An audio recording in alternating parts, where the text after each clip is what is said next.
but I refuse to do a parallel bar dip. They're just not good for so many reasons. First of all, I can't choose the weight I want to use. It's my weight or nothing, right? I can add to it, of course, but I can't subtract from it unless I'm using one of these machines. But the movement itself is wrong, and that's why I won't do it. If I were to be doing a parallel bar dip, as you can see, my forearm is almost parallel to gravity. It's almost straight up and down. The upper arm bone, however, is crossing gravity. It is perpendicular to gravity, to resistance. That means the muscle that's operating this lever is what's getting the majority of the work. The tricep muscle works the forearm bone, but it's getting the minority of the work. So here's the question: why would you do a tricep exercise that is 5 or 10% tricep and 90 or 95% front deltoid? Your goal is to work your tricep. Why not do something that's 100% tricep or 90% tricep? Why would you do all this work and jeopardize injuring your front deltoid just because you want to get a 5% benefit? See, here's the thing. You know that when you're doing a parallel bar dip, you're using your entire body weight. So you think, wrongly, that because you're using so much weight that your tricep is working harder than it would be working if you were doing a tricep pushdown with, let's say, 80 pounds, right? But 5% of your body weight might still be less than 80 pounds on a tricep pushdown.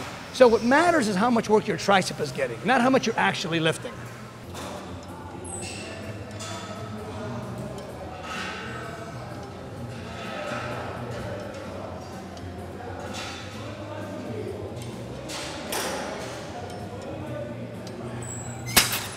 Okay, what I'm demonstrating there is that movement was similar to a parallel bar dip, but different. Here's how it's similar.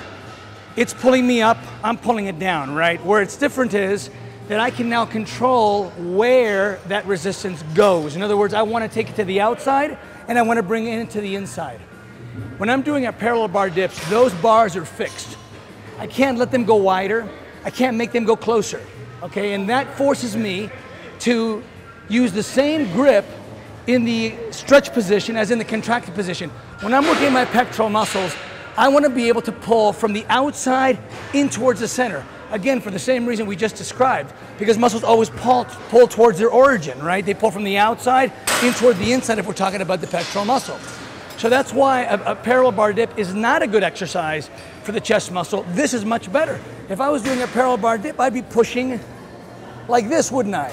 I can't bring it to the outside and bring it across the center. This is a much better angle than a parallel bar dip for chest. And if I was doing triceps, there's also a lot of other tricep exercises that are better than a parallel bar dip. Ideally, again, we want to be able to use a resistance that crosses the forearm. If you're using triceps, you want resistance to cross the forearm, not be parallel to the forearm.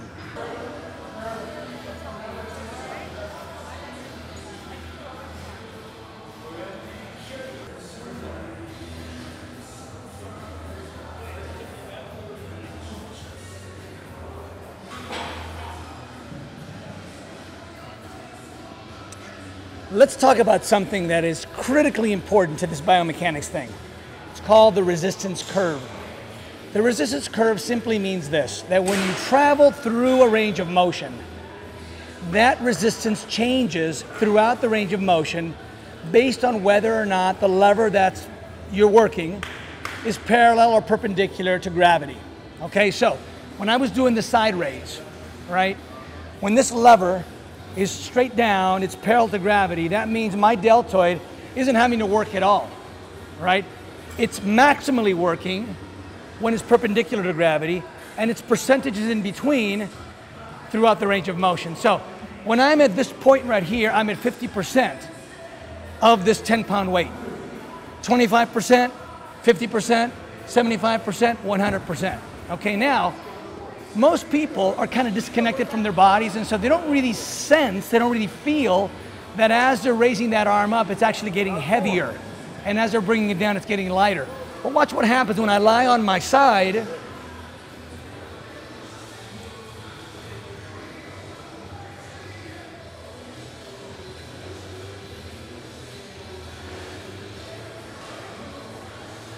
What's happening here is that it starts off with maximum resistance, because this is the point now where the lever's perpendicular to gravity. Where it used to be the heaviest before, in this position, it's now the lightest, because now the lever is parallel to gravity. That's called changing the resistance curve. Same exact movement, same exact muscle, completely opposite resistance curve. The first one was starting from 0, going to 100%. The second one was starting with 100%, ending with 0. Now, if I got on an incline bench, I'd find something in between. I'd start off with 50%, I'd hit 100% right in the middle of the range of motion, and I'd end with 50%. 3 different exercises, 3 exact movements, same exact muscle, 3 vastly different exercises.